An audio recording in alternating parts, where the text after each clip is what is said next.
Muy buenos días con todos. Damos inicio a la conferencia en medios impugnatorios del proceso penal en la jurisprudencia del Tribunal Constitucional. Hoy nos acompaña el ponente Guillermo Sevilla Gálvez, quien es abogado por la Facultad de Derecho y Ciencia Política por la Universidad Nacional Mayor de San Marcos. Es asesor jurisdiccional del Tribunal Constitucional del Perú, egresado de la Maestría con mención en Derecho Constitucional y Derechos Humanos de la Unidad de Posgrado de Derecho y Ciencias Políticas de la Universidad Nacional Mayor de San Marcos, egresado además de la Maestría en Derecho Empresarial, Escuela Universitaria de Posgrado de la Universidad Nacional Federico Villarreal, expositor, ponente y docente en diversos certámenes académicos, diplomados, conferencias, seminarios, congresos y concursos de cursos de Derecho Constitucional y Derecho Procesal Constitucional, tales como el curso de actualización y preparación para optar el título profesional de abogado por el Centro de Extensión Universitaria y Proyección Social de la Facultad de Derecho y Ciencias Políticas de la Universidad Nacional Mayor de San Marcos.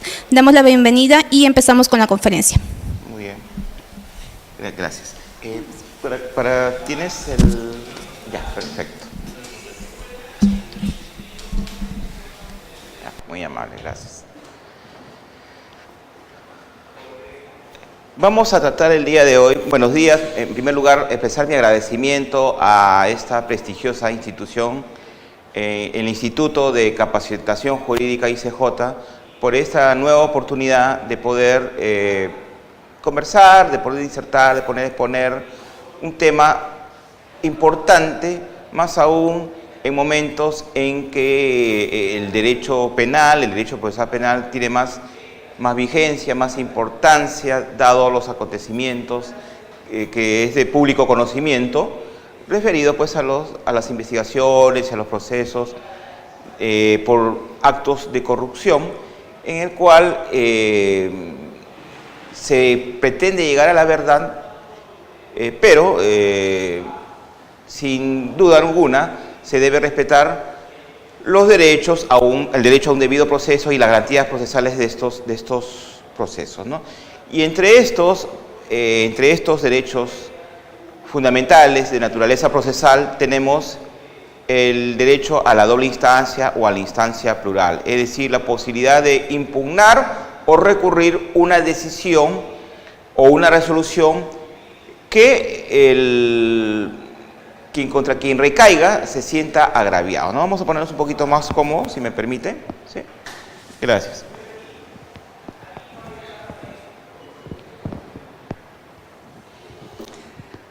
Muy bien, y decíamos pues que el derecho a los medios impugnatorios, o al medio impugnatorio, es un derecho fundamental de naturaleza procesal que está previsto en nuestra Constitución Política, ¿no? En el artículo 139, inciso sexto, ¿no? ¿Y qué podemos decir, pues, al respecto? Que el derecho a la instancia plural o a la doble instancia se manifiesta a través del derecho de acceso a los recursos, ¿no? ¿Y quiénes pueden ejercer este derecho fundamental de naturaleza procesal? Las partes al interior de un proceso, las partes procesales, ¿no? De este proceso, ¿no? ¿Y cuál es la finalidad de ejercer este derecho a la doble instancia o a la instancia plural que conforma o es conformante del derecho al debido proceso, que también está elevado a rango constitucional conforme al artículo 139 de la Constitución? La finalidad es, pues, que el auto o la resolución que se impugne pueda ser revisada, ya sea por el mismo órgano jurisdiccional que la emitió o por un órgano superior a este que la emitió, ¿no? Entonces, ¿y por qué se ejerce este derecho? Porque el recurrente, el impugnante, considera o se considera agraviado, se considera afectado con los efectos de esta resolución que está impugnando, ¿no? ¿Y cuál es la finalidad de la impugnación en buena cuenta? Es que la resolución o el sentido de esa resolución sea revocado, anulado o modificado, ¿no? Muy bien. Sin perjuicio de que esta resolución pueda ser eventualmente confirmada también por la segunda instancia, ¿no? Entonces decíamos pues que este derecho a la doble instancia, a la instancia plural, se encuentra consagrado en el inciso sexto del artículo 139 de la Constitución. Muy bien, la que sigue, ¿no? Y entonces este derecho fundamental de naturaleza procesal puede ser ejercido en diversos procesos judiciales, de naturaleza civil, de naturaleza penal, laboral, contencioso administrativo e incluso en el proceso constitucional. En el campo penal este derecho resulta de vital importancia. ¿Por qué? Porque casi siempre una resolución a impugnar en el proceso penal es una resolución que de alguna manera guarda o implica la afectación de otro derecho fundamental de naturaleza sustantiva. ¿Y a qué derecho nos estamos refiriendo? Al derecho a la libertad personal. Por ejemplo, en el campo penal se puede impugnar una sentencia condenatoria, ¿no?, que cause agravio al recurrente. Pero no solo eso, también se puede impugnar un auto, el auto de prisión preventiva, que está tan de moda, ¿no? Y este auto de prisión preventiva, como ustedes saben, determina pues la privación de la libertad temporal por un breve plazo, ¿no? Como un mínimo 9 meses, 18 meses, 36 meses a más. Muy bien. Pero también se puede impugnar una resolución que dispone la detención preliminar, ¿no? Asimismo, es factible de impugnar otras resoluciones como la que desestima una excepción, por ejemplo, en el proceso penal, ¿no?, de naturaleza de acción o de prescripción, también son impugnables, ¿no? Entre otras resoluciones, también los decretos se pueden impugnar vía recurso de reposición, por ejemplo, ¿no? Entonces, ¿qué persigue el impugnante? Que se revise, que se revoque, que se anula una resolución que considere errónea, que considere injusta, ¿no? A su criterio, esa resolución es injusta, es errónea, porque puede resultar desproporcionada, por ejemplo, puede resultar inocente y se le aplica una pena o una sentencia condenatoria. Entonces, en ese sentido, tiene la posibilidad de que una instancia superior revise esa decisión mal dada, ¿no?, errónea, injusta o arbitraria, ¿no? ¿Qué más tenemos?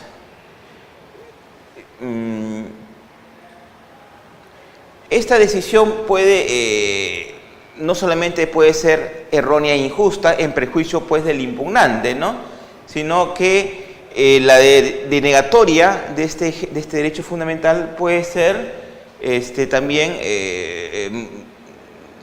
puede tener una consecuencia no solamente penal, sino también un contenido constitucional, ¿no?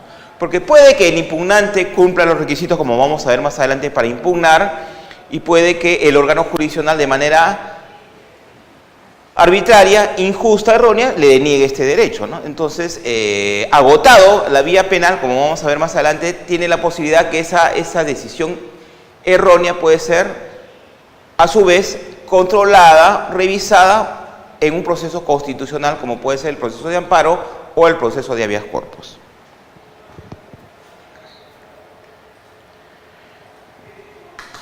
El juez, quien es el que emite en un proceso penal, un poco ya introduciéndonos al proceso penal, porque lo que vamos a tratar o lo que estamos tratando en esta conferencia es el ejercicio de los medios impugnatorios en un proceso penal. El juez penal, por ejemplo, al momento de administrar justicia, puede cometer errores o injusticias. No olvidemos que el juez es un ser humano y, por tanto, toda obra humana puede resultar en algún momento errónea, equivocada, ¿no? Llámese, por ejemplo, por la sobrecarga procesal, ya sea por algún otro factor. Hemos visto incluso en los medios de comunicación que existen otros intereses subalternos de algunos jueces, ¿no? Entonces puede haber una prebenda, un dinero de por medio que implique o que lo lleve a que resuelva en contra o en perjuicio de alguna de las partes, ¿no? Muy bien.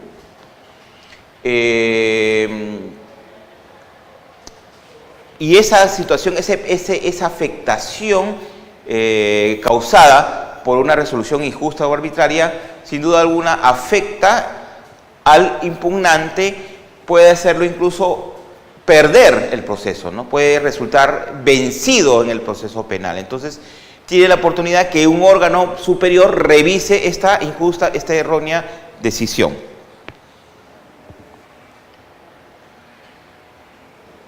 ¿Qué es el medio impugnatorio? Sin duda alguna es un acto procesal. Un acto procesal que lo ejerce ¿quién?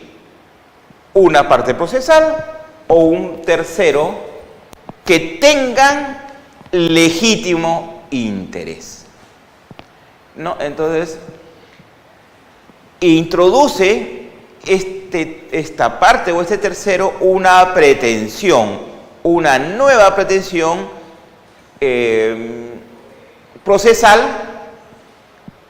destinada a atacar las resoluciones judiciales, providencias o decretos que precisamente le causen un perjuicio o un gravamen, ¿no? Entonces, esta parte o este tercero introduce una pretensión impugnatoria a efectos de atacar, de cuestionar y de que se revise esa resolución que considera errónea, injusta o agraviante, ¿no? Pero este derecho fundamental está previsto en la ley. Vamos a verlo más adelante. Es decir, es un derecho de configuración legal. Si bien es cierto, tiene una previsión en la Constitución, no olvidemos, artículo 139, inciso sexto, que nos habla de las garantías del debido proceso, o las garantías procesales, como ustedes quieren llamarle. Sin embargo, su desarrollo se hace a través de los códigos procesales correspondientes. Y quien desarrolla, los legisladores, al momento de promulgar y de aprobar un código procesal como el Código Procesal Civil o como el Código Procesal Penal, donde se establecen los requisitos, los medios impugnatorios y el procedimiento a seguir. Entonces, ¿qué se pretende?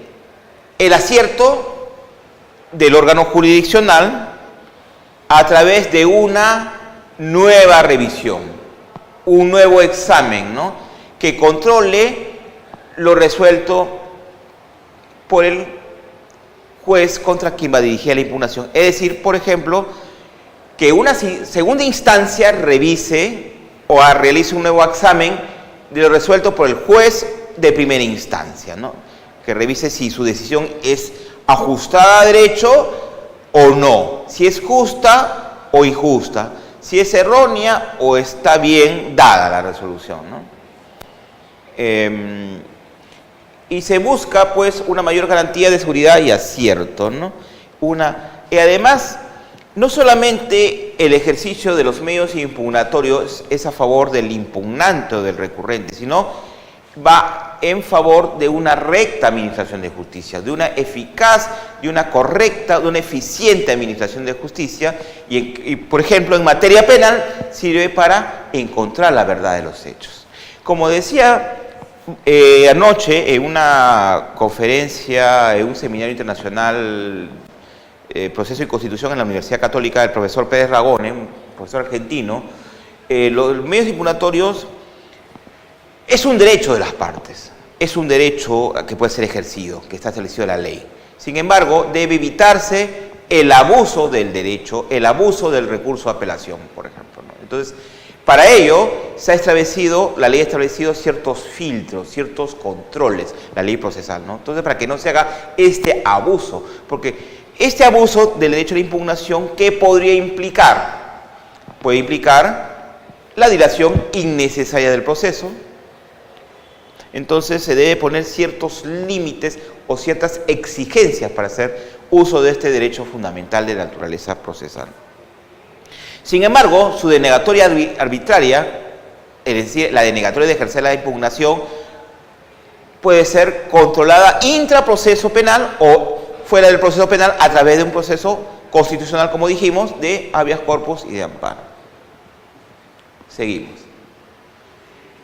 El Tribunal Constitucional, en el expediente 4235-2010-proceso de habeas corpus TC, nos habla o nos señala que el derecho a la pluralidad de instancia es un derecho conformante del debido proceso judicial y goza, a su vez, de un reconocimiento internacional.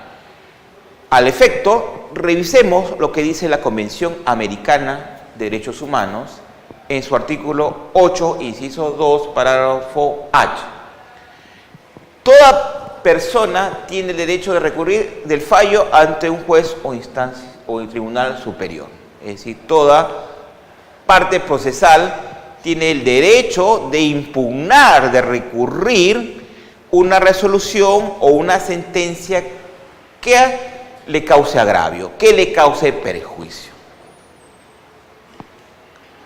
En esta misma sentencia, el tribunal nos habla del contenido del derecho a la pluralidad de instancia. ¿Y qué nos dice?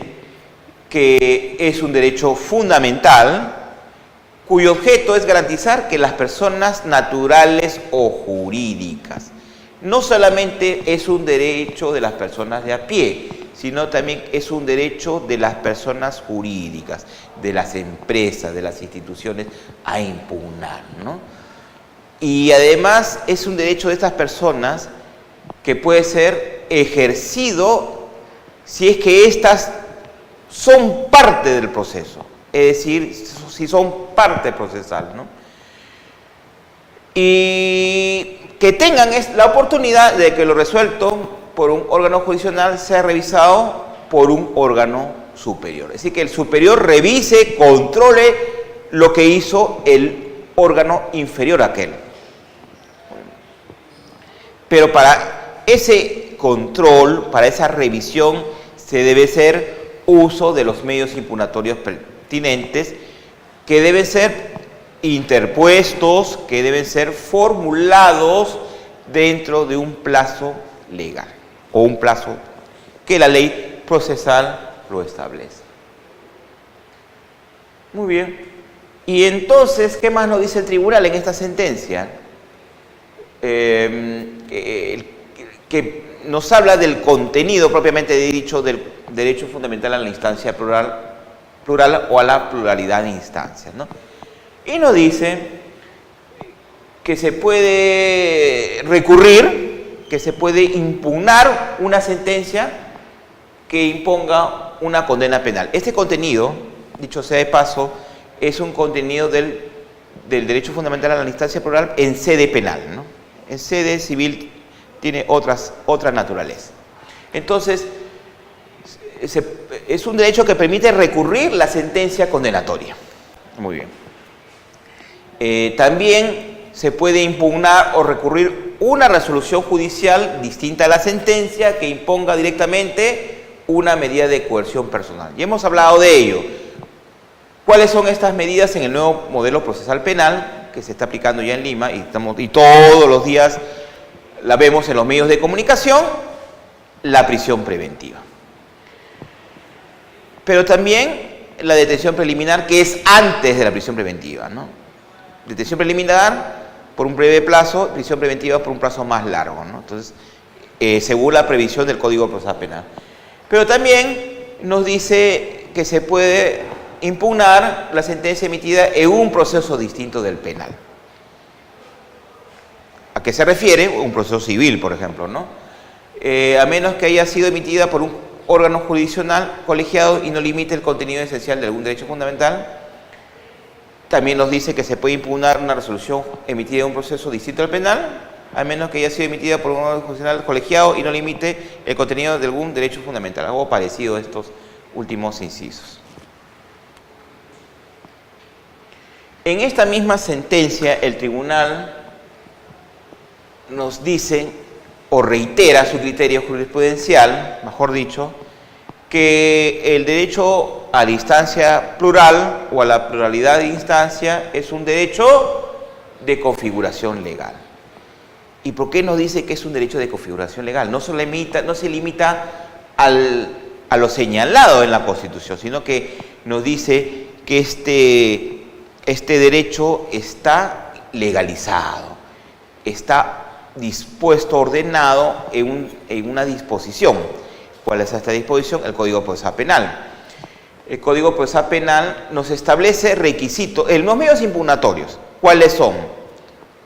Los plazos correspondientes a cada medio impugnatorio, los requisitos que debe cumplir el recurrente o impugnante para ejercer este derecho fundamental, y también nos habla de los plazos. Como ustedes saben, en el proceso penal no existe el pago de tasa judicial o arancel, es un proceso gratuito. Muy bien. Entonces, nos dice pues que es un derecho de configuración legal mediante el cual se permite la revisión de una resolución, ¿no?, por la instancia superior.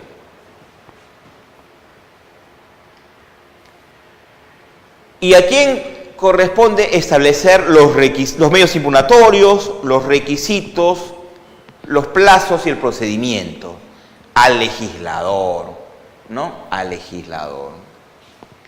Entonces, el legislador, ¿qué ha hecho? Se reúne en una comisión donde además intervienen un grupo de juristas expertos, por ejemplo, en el derecho penal, en el derecho procesal penal, y redactan un código, el Código Procesal Penal moderno, el actual, que es adversarial, de naturaleza oral adversarial, ¿no? Entonces se reúne y mediante una ley se promulga este Código Procesal Penal, ¿no? Entonces, como ustedes saben, revisando el Código Procesal Penal, se pueden encontrar los medios impugnatorios. ¿A partir de qué artículos? Artículo 416, por ejemplo, ¿no? Muy bien. Y esto es lo mismo que hemos visto. Y también debemos entender que es un derecho fundamental, es un derecho, el derecho a la doble instancia tiene doble naturaleza, procesal y constitucional, ¿no? Procesal, porque las partes, haciendo uso de estos medios impugnatorios prefijados en la ley o previstos en la ley, puede lograr la revisión de una resolución injusta o arbitraria. Pero también tiene naturaleza constitucional, ¿no? No solamente porque tiene una previsión en la Constitución, recordemos, inciso 6 del 139, sino porque además, si se le impide el ejercicio de este derecho en sede penal al recurrente o impugnante o a la parte impugnante o recurrente, puede recurrir a un proceso constitucional donde se corrija este error o esta arbitrariedad. ¿Y cuáles son los requisitos que ha establecido el legislador? Recordemos, el derecho a la doble instancia es un derecho de configuración legal. Muy bien. Plazo. Existen diversos plazos. Revisemos el código al respecto. Por ejemplo, existe un plazo para el recurso de reposición, para un recurso de queja por denegatoria del recurso de apelación u otros, el recurso de apelación contra autos y sentencias y el recurso de casación. Cada uno de ellos tiene un plazo prefijado en la ley y que debe ser interpuesto dentro de ese plazo. ¿Y por qué se han prefijado plazos? Porque recordemos que los actos procesales en el proceso penal son preclusivos, precluyen. Eternamente no se puede tramitar un proceso. Hay límites, hay plazos, hay un desarrollo en el tiempo. Entonces no puede ser eterno el desarrollo de este derecho o el ejercicio de este derecho. Pero, ¿qué más establece la ley? Revisemos el Código Procesal Penal. La precisión de los agravios que causa la resolución apelar, los puntos controvertidos, los agravios, nos dice la ley, ¿no? Entonces, para yo impugnar, no solamente tengo que hacerlo dentro del plazo que me fija la ley o la norma procesal penal, sino que también en el recurso o en el medio impugnatorio, ya sea recurso de apelación o recurso de casación, yo tengo que expresar cuáles son los considerandos o el razonamiento del juez, o si no hubo razonamiento, que llevaron al fallo, a la emisión del fallo, ¿no?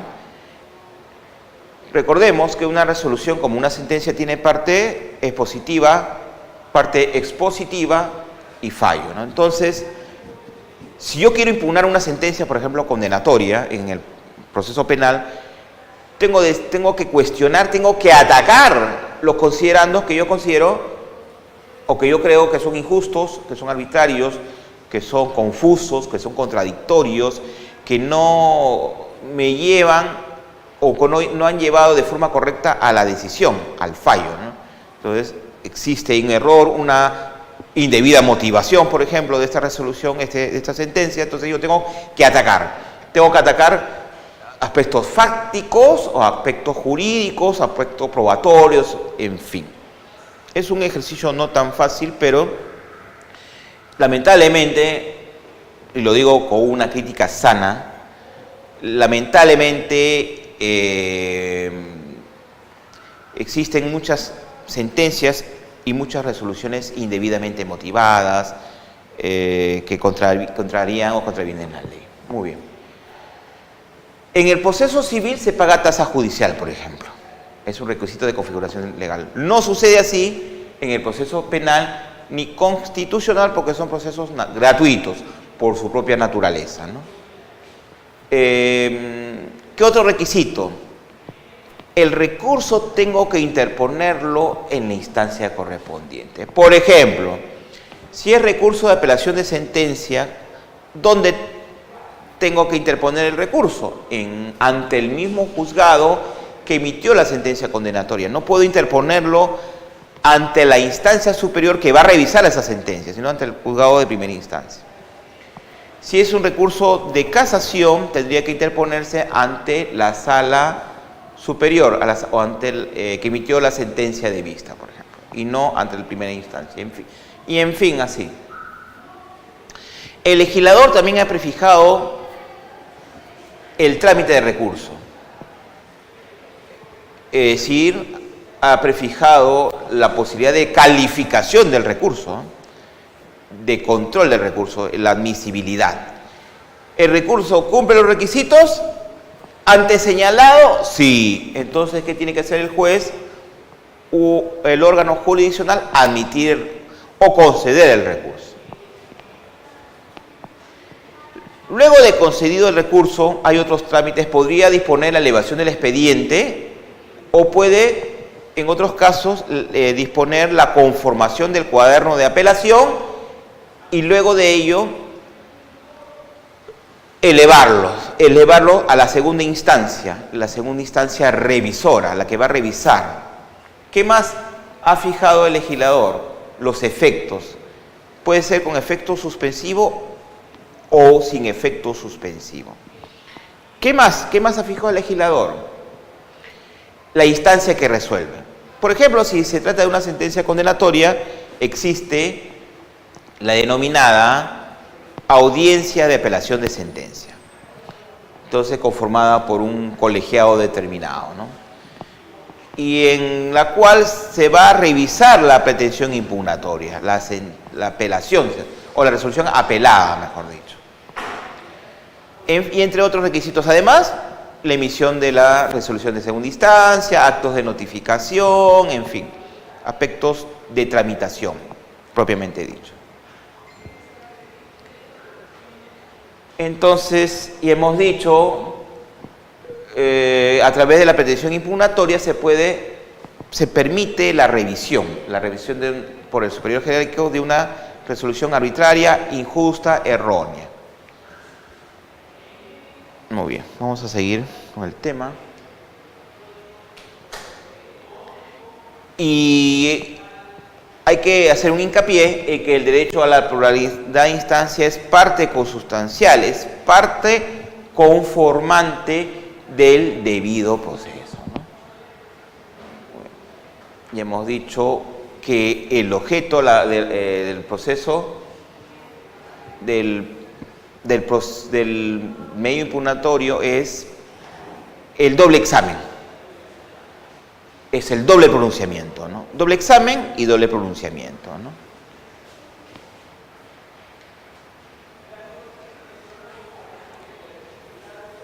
Y hemos hablado de esto.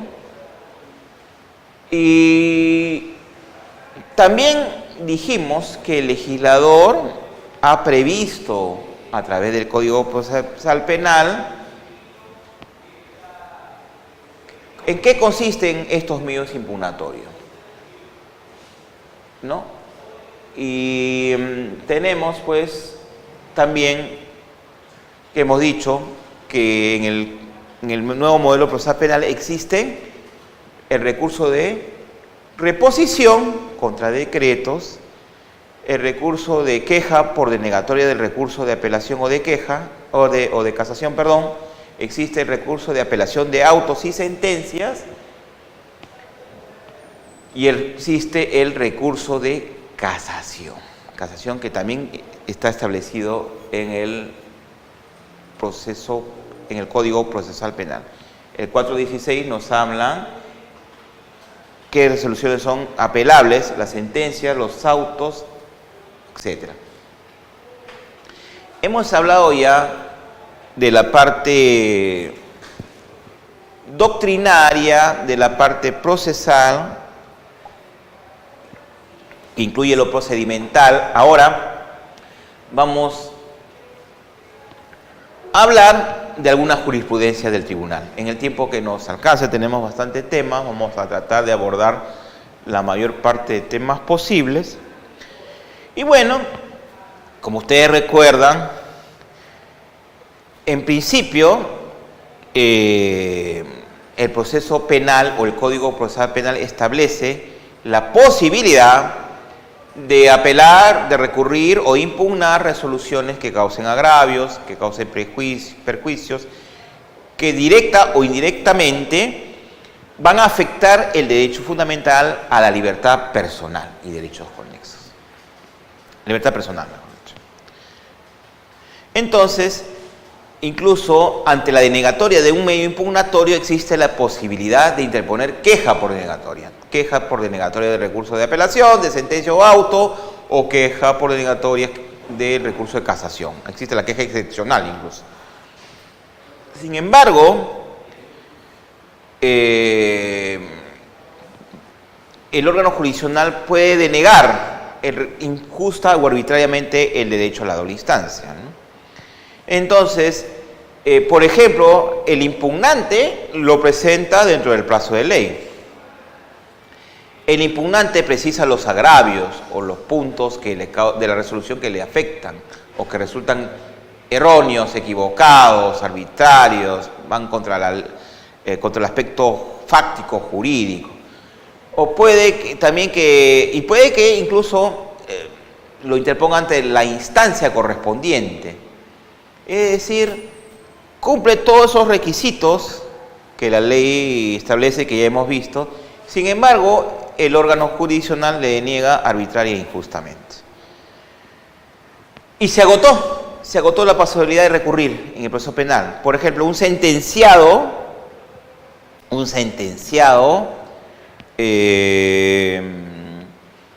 ya no puede recurrir más en el proceso penal, pese a que haya sufrido o haya padecido de los efectos de una actuación perjudicial, que no solamente que lo perjudican, si es imputado, por ejemplo, ya no puede revisar más la sentencia condenatoria. Entonces, ¿qué le queda? ¿Qué le queda a este impugnante? Acudir a un proceso constitucional, al proceso de habeas corpus por antonomasia, o puede también al amparo. Mayoritariamente se acude al habeas corpus porque el habeas corpus en su gran mayoría está dirigido a cuestionar resoluciones y actuaciones del proceso penal previstos en el Código de Procedimientos Penales o en el Código Procesal Penal. Muy bien, y este es uno de los casos importantes del tribunal donde se pronuncia, donde va delineando su línea jurisprudencial respecto a que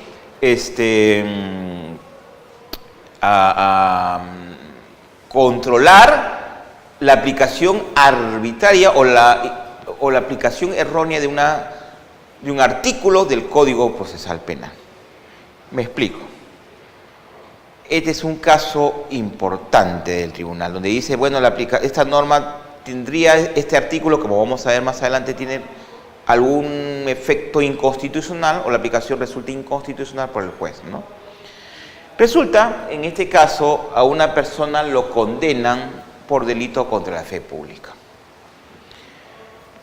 En una audiencia de lectura de sentencia. Su abogado defensor interpone recurso de apelación. Como ustedes saben, en el nuevo modelo, todo es oral adversarial, el abogado lo interpone oralmente y tiene la posibilidad de que pueda fundamentarlo por escrito dentro del plazo que establece también el Código Procesal Penal como un requisito de procedibilidad del recurso de apelación. Entonces, el abogado interpone y fundamenta su recurso de apelación. El recurso de apelación de esta sentencia condenatoria con pena efectiva es elevado a la segunda instancia. Hay que hacer la precisión de que el condenado, porque aquí ya es condenado, se encuentra libre. Como ustedes saben, en el nuevo modelo procesal hay sentencias que pueden ser, cuya condena privativa de libertad puede ser dictada inmediatamente o puede que, o cuyos efectos pueden darse inmediatamente, es decir, se dispone la privación inmediata de la libertad del condenado o puede que también difiera su decisión al resultado de la sentencia de segunda instancia en el caso de que esta sentencia haya sido apelada por el imputado o por el Ministerio Público. Entonces, aquí apela el imputado, ¿no? Se elevan los actuados a la segunda instancia. ¿Y qué pasa en la segunda instancia? La Sala Penal de Apelaciones convoca a una audiencia de apelación de sentencia. Muy bien. Entonces, acude el abogado del recurrente en el proceso penal a la audiencia de apelación de sentencia. Acude a la primera sesión del 14 de marzo de 2011. En dicha audiencia no acude el imputado, no acude el condenado, mejor dicho, acude su abogado. ¿Qué hizo el órgano jurisdiccional? ¿Qué hizo la Sala de Apelaciones? Aplicó de forma literal, a rajatabla, el artículo 423, inciso tercero del Código Procesal Penal. ¿Y qué dice este artículo?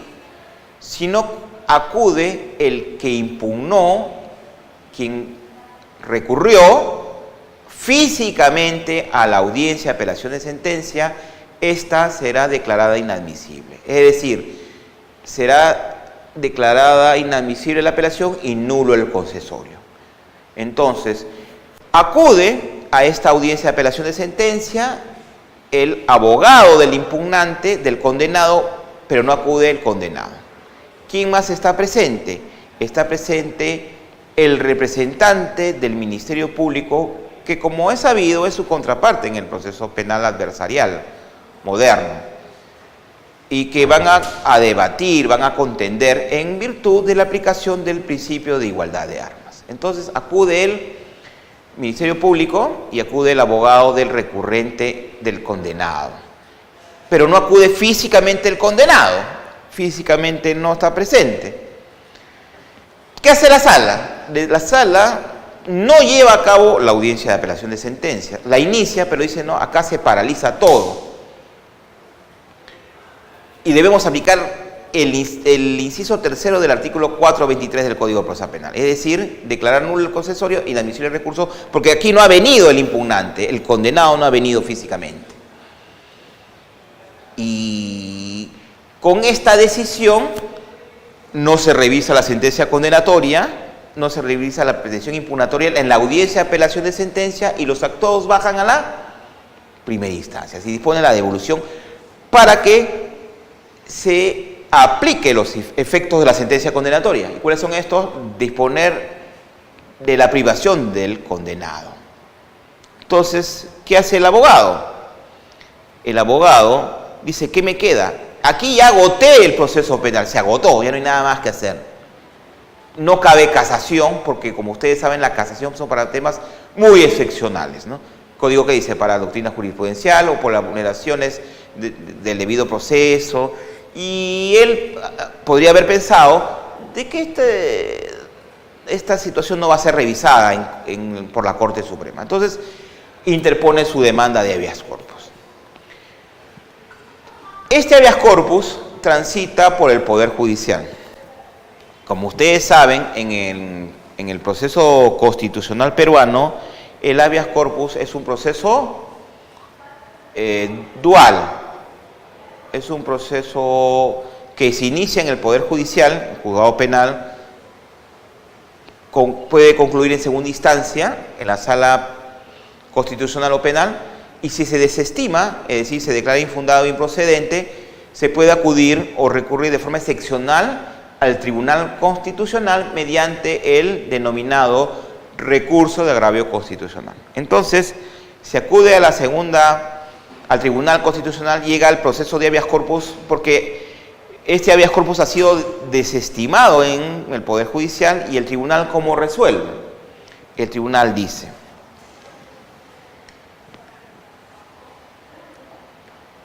el tribunal dice en esta sentencia que era suficiente la presencia del abogado del condenado recurrente en la audiencia de apelación de sentencia para que defienda su pretensión impugnatoria, defienda su apelación y debata con el representante del Ministerio Público,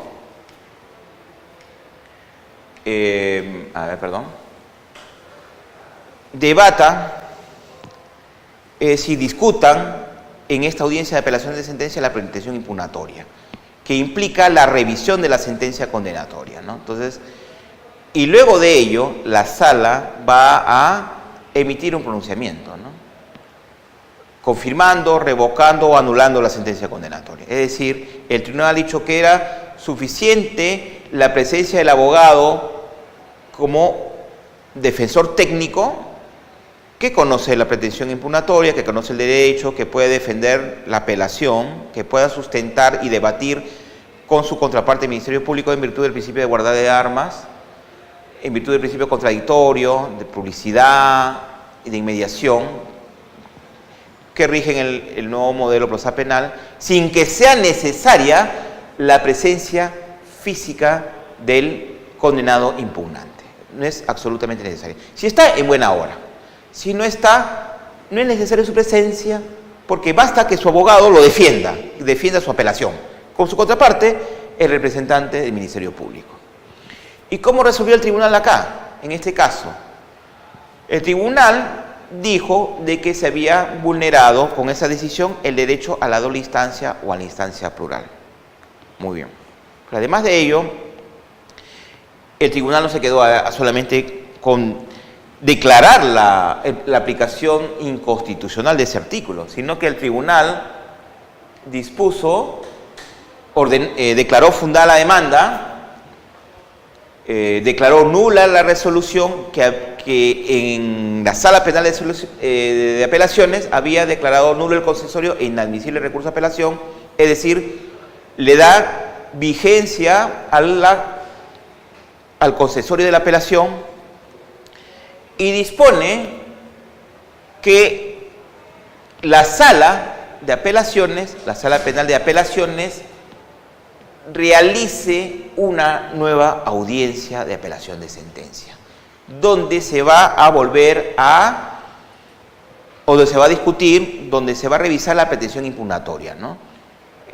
Va a ser discutida, va a ser debatida de forma oral entre la defensa del condenado y el representante del Ministerio Público. Luego de ello, la sala va a pronunciarse. La sala va a decir, ¿esa sentencia está bien dada o no? ¿Debe ser confirmada o no? ¿O debe ser revocada o debe ser anulada?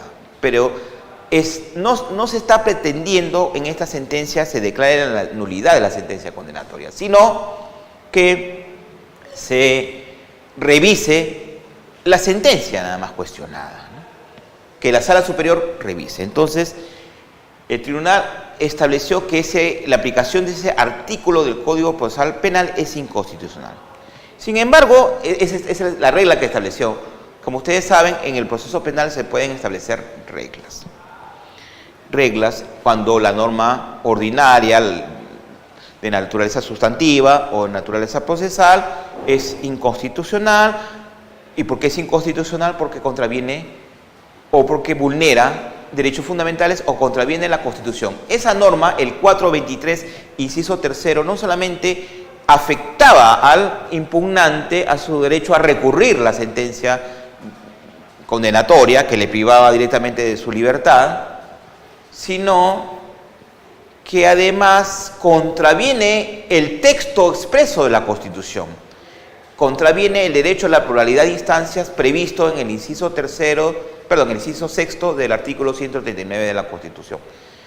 Y como recordemos, la Constitución prima sobre las normas de inferior jerarquía a ella, son las normas infraconstitucionales, como es una norma sustantiva o una norma del Código Procesal Penal. Entonces, ante una incompatibilidad entre la Constitución y una norma de inferior jerarquía a ella, recordemos la pirámide kelseniana, prima la Constitución. Y en este caso, no solamente se defendió o se restableció el ejercicio del derecho fundamental a la instancia plural del condenado, sino que también se reafirmó la supremacía jerárquica de la Constitución, la supremacía normativa de la Constitución, que eso también es labor de los procesos constitucionales, es objeto de los procesos constitucionales y es labor del Tribunal Constitucional.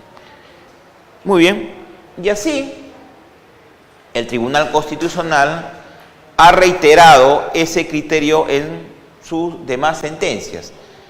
Revisemos esta. Dice lo mismo, esta sentencia emitida en el expediente 1691-2010, profesor de habeas corpus, y les aconsejo que revisen una sentencia muy interesante, muy bonita, donde el tribunal se pronuncia por lo mismo del anterior, por la denegatoria injustificada de recurso de apelación o de revisión de esa sentencia, y además se pronuncia sobre la condena en ausencia, ¿no? Que no es materia de esta conferencia, pero que sí les aconsejo porque donde el tribunal pues cuestiona la aplicación de este artículo que es inconstitucional. Sin embargo, en esta y en la anterior sentencia, el tribunal dejó establecida otra regla, que si a la audiencia de apelación de sentencia no acude el abogado y tampoco su defendido, parte que impugnó la sentencia condenatoria, si no acuden estos a la audiencia de apelación de sentencia, y si se entiende que está presente el representante del Ministerio Público, en este caso sí es válido y es constitucional declarar la inadmisibilidad del recurso de apelación y la nulidad del concesorio de la apelación. Porque obviamente estas partes que impugnaron, hay que hacer la precisión porque la norma es quien impugnó y no acude, porque estas partes con su no asistencia demuestran desinterés en la impugnación, en la apelación. Y además, con dicha actuación podrían ocasionar la dilación innecesaria, maliciosa del proceso, que conllevaría a la alegación o a la deducción de la excepción de prescripción de la acción penal, que en la mayoría de delitos está vigente. Entonces, el tribunal ha dejado esas dos reglas, pero más adelante se estableció una tercera regla en relación a este tema. Vamos a tratar de correr un poquito porque hemos traído bastantes temas, pero el tiempo nos gana. Y este criterio también se ratifica en esta otra sentencia, en la 7683-2013, proceso de habeas corpus. ¿Sí? ¿Qué más tenemos? Entonces nos dice, ratifica el tribunal, igual no está el impugnante que recurrió, está su abogado con su contraparte del Ministerio Público, y nos dice pues que el abogado, no es necesaria, no es absolutamente necesaria la presencia del condenado impugnante, sino de su abogado, quien está preparado oral y técnicamente para sustentar los argumentos de su apelación, para decir, para defender su impugnación, para defender su apelación. Muy bien. ¿Qué otro caso tenemos? Vamos a ver. Igual acá se ratifica este mismo criterio jurisprudencial, pero ya no a través de un habeas corpus, ojo, sino a través de un proceso de amparo, que persigue lo mismo, ¿no? Entonces, aquí en este expediente, el 2285-2014, proceso de amparo / Tribunal Constitucional, se ratificó lo mismo, ¿no? Entonces nos dice que, en fin, que persigue la referida disposición que no permite la realización de la audiencia de apelación de sentencia si no se encuentra la presente parte impugnante, es el de asegurar el principio de contradicción y mediación y oralidad a través de las partes en el proceso oral. Sin embargo, pues, si está presente el abogado y va a debatir la pretensión impugnatoria con el fiscal, se asegura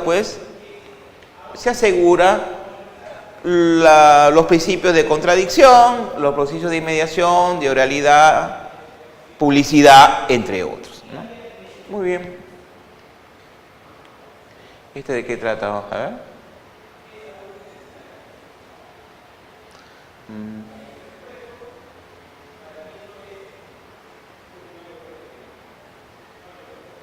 Este es un caso muy interesante. Como ustedes pueden ver, derecho a la pluralidad de instancia o de acceso a los recursos guarda íntima o estrecha relación con el derecho de defensa.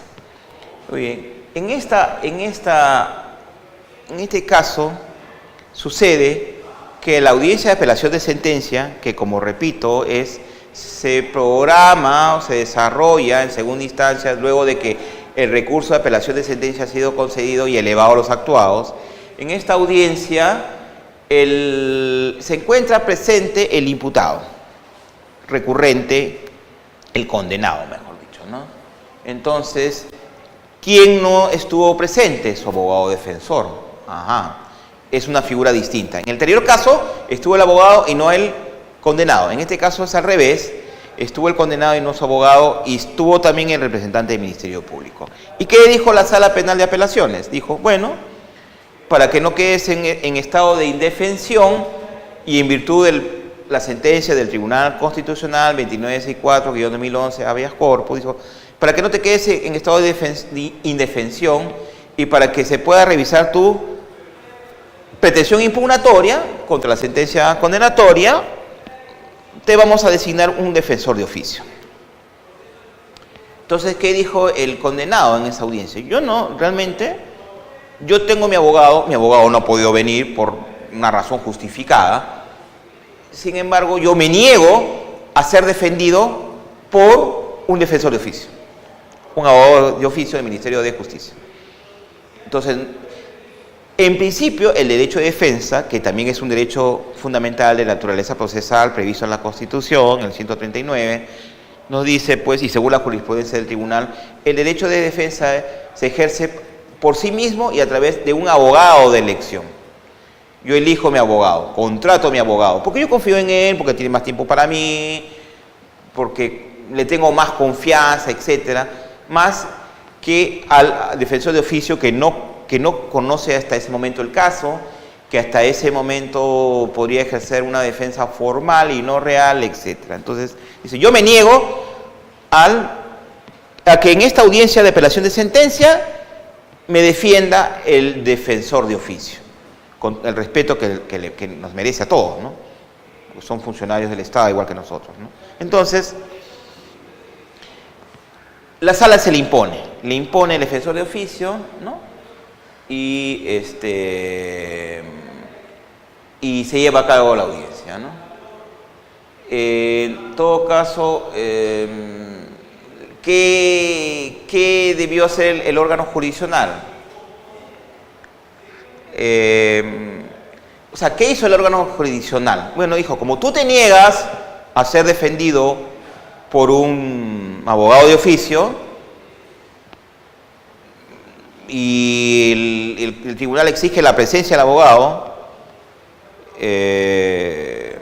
yo te declaro inadmisible el recurso de apelación y no se lleva a cabo la audiencia de apelación de sentencia. Decisión inconstitucional, ¿no? Porque no solamente le priva del ejercicio de derecho de defensa a través del abogado de su elección, sino que además impide la revisión de la sentencia en la audiencia de apelación de sentencia. Entonces el tribunal dice, acá se ha vulnerado el derecho a la doble instancia y a la... y entonces, y el derecho de defensa, se vulneró dos derechos.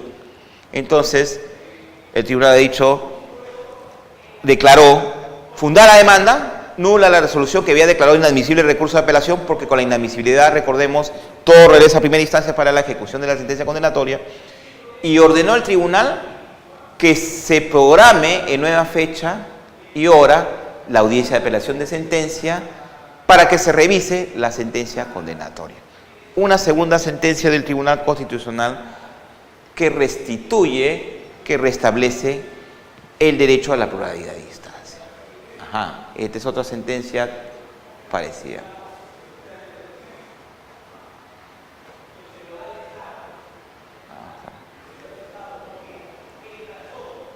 Muy bien.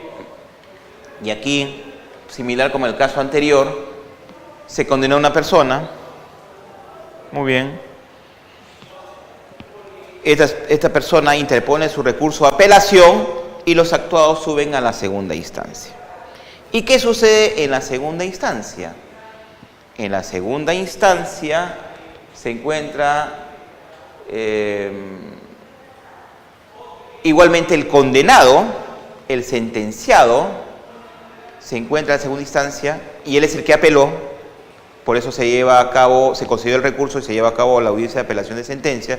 Se encuentra su contraparte, el Ministerio Público, pero no su abogado defensor, que alegó que no podía estar presente, ¿no? Que justificó su inasistencia. Entonces, como no va su abogado, ¿qué hace la Sala Penal de Apelaciones? Bueno, no está tu abogado y el tribunal exige que esté presente tu abogado, porque si no, no se puede llevar a cabo la audiencia, porque él es tu defensor técnico, porque es el que conoce el caso. Como no está tu abogado, no se puede llevar a cabo la audiencia de apelación de sentencia. No se instaló la audiencia, ¿no? Entonces, ¿pudo el órgano jurisdiccional llevar a cabo la audiencia con un ofensor de oficio? Sí, si es que el impugnante lo acepta. Si el condenado acepta que se le asigne un defensor de oficio, sí. Quiero que me defienda porque yo quiero que ya mi proceso no se dilate nunca más. Pero el órgano jurisdiccional no solamente no le designó a un abogado de oficio, sino que dijo, bueno, no, acá no se lleva a cabo la audiencia porque no está tu abogado. Y no puedo llevar a cabo. Y entonces, al no estar presente, al declararse, al no instalarse, implicaba que los actuados regresaban a la primera instancia. Que los actuados regresaban a la primera instancia para la ejecución de la sentencia condenatoria, ¿no? Y además, ¿qué hizo el condenado en esa audiencia? Solicitó la reprogramación. Dijo, bueno, yo no está mi abogado, yo quiero que usted, Sala de Apelaciones, reprograme mi audiencia porque no está presente mi abogado. Y dijo no, sin lugar a la reprogramación. A veces, desgraciadamente, nuestro Poder Judicial, nuestros juzgados o nuestras salas penales, por la celeridad del proceso que es buena, que caracteriza el nuevo modelo procesal, pero por esa sacrosanta celeridad, a veces exagerada, se vulneran derechos fundamentales. No, yo no te puedo reprogramar, porque el proceso tiene un plazo, tiene que terminar, ¿no? Entonces, también eso es explicable por la abrumadora carga procesal, que también en el Tribunal Constitucional también la sufrimos. Entonces, dijo, bueno, yo no te puedo reprogramar, no al lugar la reprogramación y nulo e inadmisible el recurso de apelación. ¿Qué dijo el tribunal en este caso? El tribunal dijo, bueno, acá también se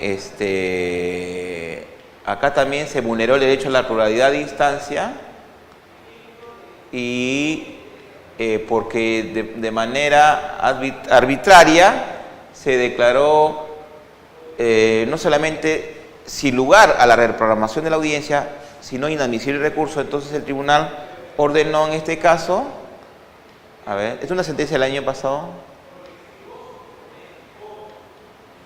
fundada la demanda, no la resolución que había denegado la reprogramación y declaró inadmisible el recurso, y ordenó la reprogramación de la audiencia de apelación de sentencia. Entonces, aquí estableció otra regla más el tribunal. Recapitulemos hasta este momento. En la 2964/2011, habeas corpus, el tribunal estableció dos reglas. La primera de ellas, si la audiencia de apelación de sentencia llevada a cabo por haber el condenado apelado a la sentencia condenatoria, sin esta audiencia, acude el abogado defensor del impugnante condenado y su contraparte del Ministerio Público, se debe llevar a cabo esta audiencia sin que sea necesaria la presencia física del condenado impugnante. Regla número 1. Regla número 2. Si en el mismo supuesto se lleva a cabo la audiencia de apelación de sentencia, es decir, apeló el condenado, pero en esta audiencia no acude ni el condenado que apeló ni su abogado defensor, pero sí el representante del Ministerio Público, es válido que se declare nulo el concesorio e inadmisible su recurso de apelación. En la primera era inválido e inconstitucional que se declare inadmisible el recurso y nulo el concesorio. Se debe llevar a cabo con la sola presencia del abogado. En la segunda regla, si no acude el abogado ni el impugnante y sí el Ministerio Público, no se lleva a cabo la audiencia de apelación de sentencia, nulo el concesorio, inadmisible el recurso porque el impugnante no tiene interés. Y la tercera regla que acabamos de ver establece que si en la audiencia de apelación de sentencia acude quien impugnó, acude físicamente el condenado, mas no su abogado, y si está presente el representante del Ministerio Público, esta audiencia no se puede llevar a cabo. Esta audiencia se debe reprogramar. No se debe llevar a cabo porque precisamente ya sea que no acudió el abogado defensor de elección del condenado por causas justificadas o porque este condenado simplemente no acepta ser defendido en esa audiencia por el defensor de oficio. Entonces, en este caso, no se debe llevar a cabo la audiencia y sí se debe reprogramar en una fecha próxima, se entiende, donde el imputado pueda estar defendido por su abogado de elección y debatir la pretensión impugnatoria con el representante del Ministerio Público. Muy bien. Se establece, en esta sentencia se reitera el criterio del tribunal de la sentencia emitida en el expediente 2964/2011. Vamos a avanzar un poquito más. Este es un caso distinto. Ya no es un tema de audiencia, sino es un tema de programación de la audiencia de apelación de sentencia, ¿no? A ver, perdón. En el expediente 1369-2013 del Tribunal de Proceso de Habeas Corpus, en la audiencia de lectura de sentencia se llevó a cabo el 5 de noviembre de 2010, día en que los trabajadores del Poder Judicial estuvieron de huelga. No obstante la huelga, que se da más o menos en los meses de noviembre y diciembre. No obstante la huelga, se llevó a cabo la audiencia de lectura de sentencia. Muy bien. ¿Qué fecha? El 5 de noviembre de 2010. Notemos que la huelga comenzó 2 días antes, el 3 de noviembre, hasta el día 14 de noviembre de ese año, ¿no? Muy bien. Y dentro de ese plazo de la huelga, el 5, se llevó a cabo la audiencia de lectura de sentencia. Muy bien. Esta huelga comenzó, como repito, el 13 y terminó el 14. A partir del 15 se reanudó las actividades y dicha huelga volvió a ser retomada el 15 de noviembre, se fue retomada el 21 de noviembre hasta el 3 de diciembre. Entonces, ¿qué pasó? El recurrente, obviamente, luego de que se llevó a cabo la audiencia de lectura de sentencia, las cosas se complicaron y ya estuvo imposibilitado de interponer el recurso de apelación. Muy bien, del 3 al 14. Después de la audiencia del 5 se complicó todo y no pudo apelar. Muy bien. Se levantó la huelga el 15, entonces a partir del 15 de noviembre estuvo en posibilidad de recién interponer por escrito, o fundamentar por escrito, su recurso de apelación. Y es en esa fecha, pues, o en todo caso, no lo hizo el 15, sino el 16, en que formalizó por escrito el recurso interpuesto oralmente en la audiencia, ¿no? El 16, o sea, a los 2 días de haberse reanudado las labores, ¿no? Porque antes, o sea, literalmente, si la audiencia se llevó a cabo el 5, debía haber fundamentado dentro del plazo de ley, es decir, el 6, 7, 8, 9 o 10, pero no lo hizo porque la huelga le impidió. Entonces, cuando se levantó la huelga, formalizó o fundamentó por escrito el recurso de apelación. ¿Y qué dijo el órgano jurisdiccional? Tú no lo has interpuesto dentro del plazo de 5 días, luego contados a partir del día siguiente de la audiencia, es decir, hasta el 10 de noviembre. No, tú lo has hecho el 16, fuera del plazo, extemporáneamente. No fuera del plazo, ¿no? Por eso te declaro inadmisible o te rechazo la apelación. En virtud del inciso 2 del artículo 405 del Código Procesal Penal, que nos dice, pues, que los recursos interpuestos de forma oral en la audiencia se pueden formalizar por escrito dentro del plazo de 5 días.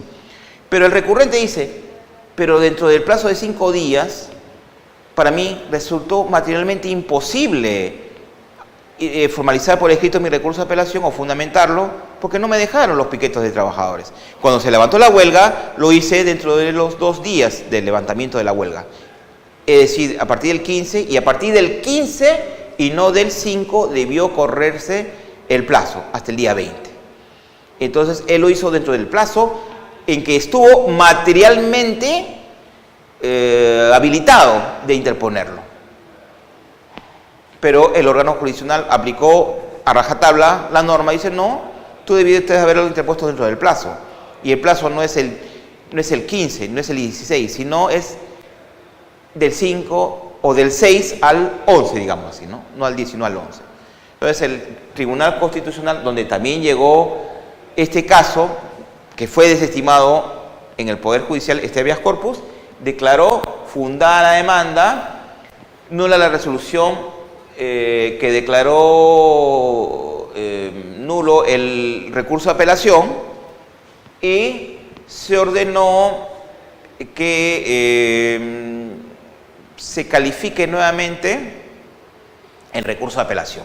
No está diciendo concede el recurso al tribunal acá, sino califica el recurso de apelación que fue interpuesto dentro del plazo, luego de que se reanudaron las labores temporalmente del Poder Judicial. Califica, tu Poder Judicial, se entiende acá, si se señaló los puntos que causan agravio de la sentencia condenatoria, si fue interpuesto, bueno, el plazo ya está sobreentendido que estaba dentro del plazo, si se interpuso ante el órgano jurisdiccional correspondiente, que era el juzgado que lo sentenció, y entre otros requisitos, ¿no? Entonces, acá nuevamente el tribunal declaró que se había vulnerado el derecho a la pluralidad de instancias. ¿Qué más tenemos acá? Aquí, otro caso interesante del Tribunal Constitucional, ya no está referido a audiencias, hemos visto apelación de sentencia, ya no está referido al plazo de la fundamentación por escrito del recurso de impugnación, sino a la precisión de los agravios. Muy bien. Y como ustedes recordarán, para impugnar yo tengo que cumplir ciertos requisitos. Plazo, que interponga a la instancia correspondiente, que haga uso del medio impugnatorio, porque yo no voy a interponer recurso de casación contra sentencia condenatoria, sino que voy a interponer recurso de apelación, obviamente, según la norma procesal. Entonces, y otro requisito, según el artículo 405, inciso 1 del nuevo Código Procesal Penal, nos dice que entre las formalidades de recurso están la precisión de las partes o puntos de la decisión a los que se refiere la impugnación, que se expresen los fundamentos de hechos y jurídicos, ¿no? Y qué es lo que yo pretendo, qué es lo que yo quiero, ¿no? Es decir, en mi recurso de apelación de sentencia yo tengo que decir por qué esta sentencia condenatoria me causa agravio, no solamente porque me está condenando, según el fallo, ¿no?, a una pena privativa de libertad de determinados años, sino yo tengo que cuestionar los considerandos 1, 2, 3, 4, lo que sean pertinentes, ¿no? Y entonces el juez resolvió mal, de forma injusta, no valoró pruebas, o con estas pruebas se acreditan que yo no cometí el delito, este testigo dijo que yo no estuve en el lugar de los hechos, etcétera, etcétera. Entonces, o la sentencia sufre de ilogicidad, tiene una motivación aparente, etcétera, etcétera, ¿no? Entonces, yo tengo que expresar esos puntos en mi recurso de apelación. La norma así lo establece, ¿no? Porque si yo no establezco, o sea, yo no sustento mi pretensión impugnatoria, se cae mi apelación. Pero además, la norma que nos dice, ¿no? Además, claro, en esa precisión de puntos o agravios, tengo que señalar aspectos fácticos y jurídicos que sustentan mi pretensión impugnatoria. Pero además, tengo que yo indicar qué es lo que pretendo con esta impugnación, con esta apelación. Pretendo que la sentencia sea declarada nula, pretendo que se revoque la sentencia. ¿Qué es lo que pretendo? Tengo que... Y en la vez pasada que yo dicté una conferencia en la Universidad UPAO de Trujillo, y algunos amigos jueces me decían que ahí es muy estricta la aplicación, porque si yo en la apelación no indico qué sentido debe tener la sentencia de vista que se pronuncie sobre la sentencia de primera instancia, sino preciso qué fallo me pueden declarar inadmisible.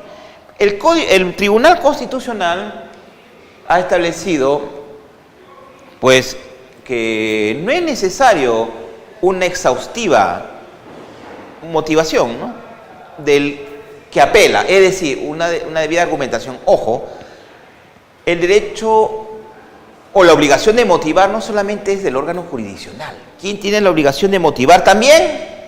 En las partes procesales, el abogado, que es el que a fin de cuentas es el que redacta el recurso de apelación. Entonces, es obligación del abogado sustentar debidamente el recurso de apelación, fundamentar debidamente o motivar debidamente, argumentando, ¿no? Entonces, es necesario, pues, que el abogado tenga un entrenamiento para tal efecto. Muy bien. Entonces,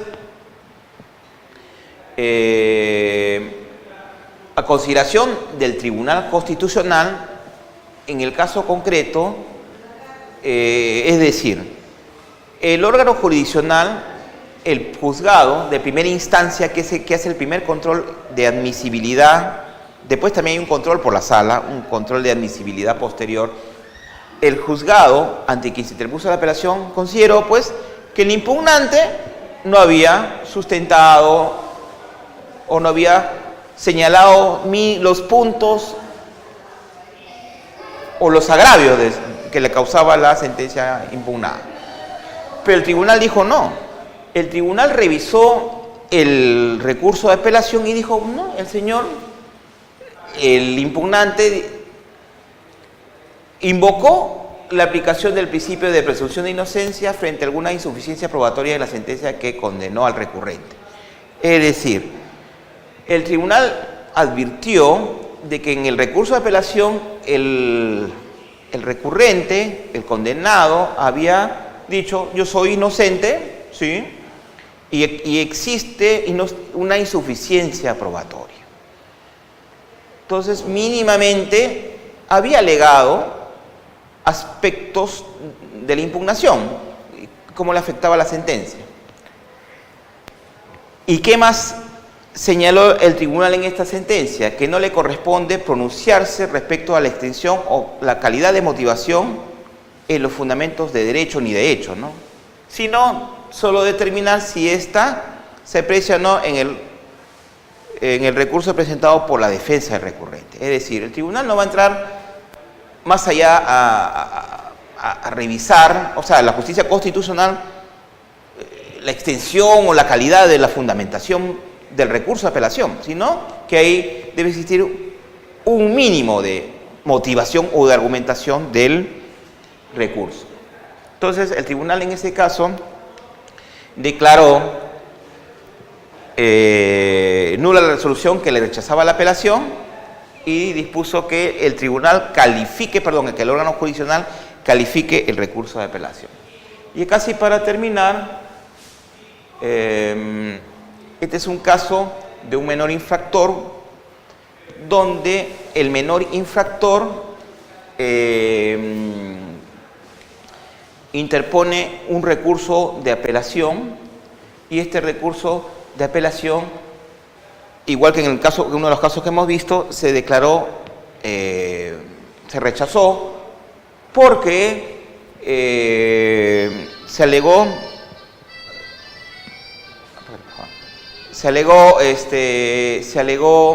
que se interpuso extemporáneamente. Sin embargo, este menor infractor interpuso el recurso de apelación dentro del plazo. Ojo, por una infracción a la ley penal, el menor fue condenado por delito de violación sexual. Sí, el rojito, por favor, el rojito.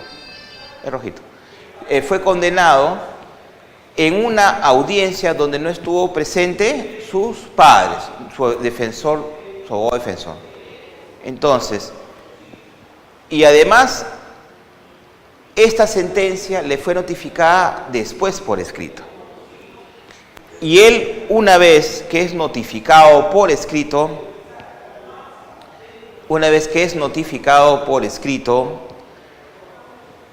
interpuso el recurso de apelación dentro del plazo de 3 días. Hábiles, ojo, los plazos son hábiles. ¿Y qué dijo el órgano jurisdiccional que lo había condenado? Tú debiste interponer tu recurso a partir del día siguiente en que se llevó a cabo la audiencia de lectura de sentencia. Y no luego que te notificara. El tribunal, entre otras consideraciones, no solamente en virtud del derecho a la pluralidad de instancias y de defensas, resolvió, sino la vulneración de estos derechos, sino que también en interés superior del niño. Entonces, él dijo al tribunal, y además en una audiencia donde no estaban sus padres ni su defensor. Entonces se debe notificar no solamente al menor en este caso, ¿no?, sino también a sus padres y a su defensor. Y en que el caso, en el plazo comienza a correr a partir del último de estos que hayan sido notificados. El tribunal, como resolvió en este caso, nula la resolución que le declaraba, que le rechazaba la apelación,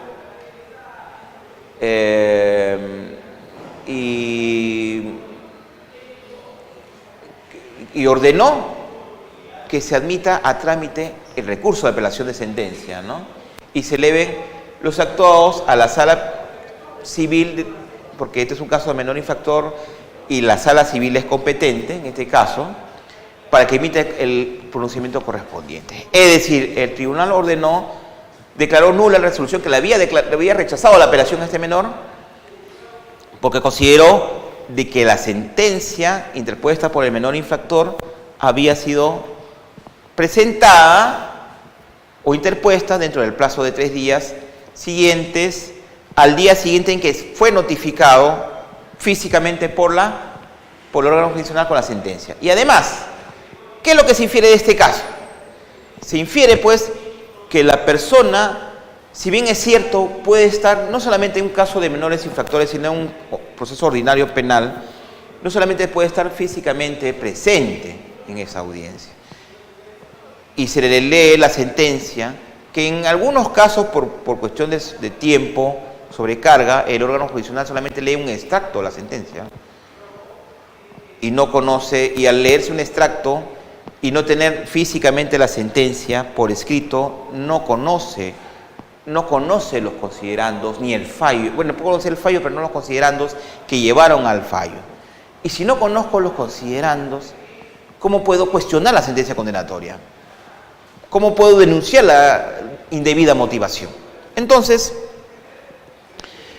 y no solamente para este caso, sino para los casos sucesivos, como este es un proceso adversarial, oral, pero con ribetes todavía de escriturales,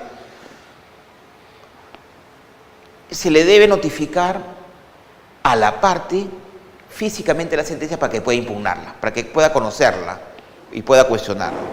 Ahora, considero yo, y el tribunal todavía no lo ha declarado así, porque no se ha presentado un caso, considero yo que puede ser, y esto es una opinión muy personal, puede ser notificada por escrito o puede ser entregársele también un CD.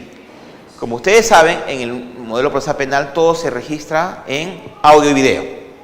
Y como se registra en audio y video, uno se visualiza y puede conocer lo considerando. Podría ser eso, pero creo que tiene más fuerza o la notificación por escrito de la sentencia. Bueno, yo prácticamente el tiempo nos ha ganado. Este es el mismo, se reitera uno de los criterios. Vamos a ver si podemos hablar de alguna sentencia más.